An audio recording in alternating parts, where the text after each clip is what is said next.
अस्तमित metro स्वप्न news cut परवर्ती प्रसंग कारण अंधार भितर को मेट्रो भविष्य वर्तमान ठेली हो जाए मेट्रो प्रकल्प कथा जो देखा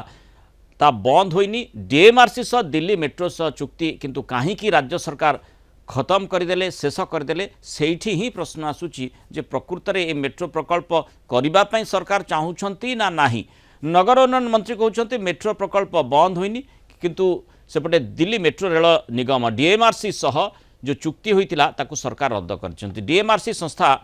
मेट्रो प्रकल्प कामर मुख्य परामर्शदाता हिसाब से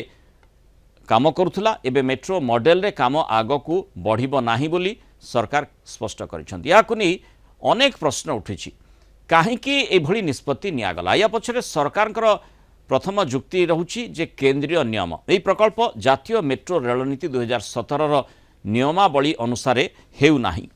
द्वितीय कारण होछि कम यात्री जहाँ आकलन करा जायछि एथिरे यात्री संख्या बहुत कम रहिबो जहाँ प्रकल्प पाई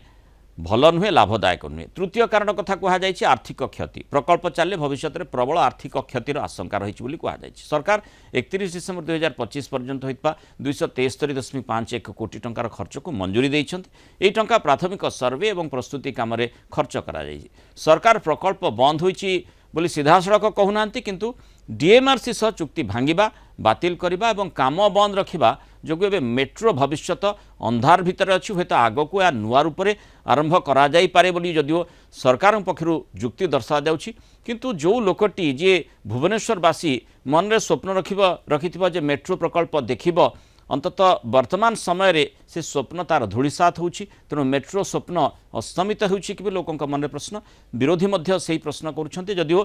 भुवनेश्वर मेट्रो प्रकल्प सामयिक भाव में स्थगित रखा जाइछि बोली सरकारी भाव में कहुछि।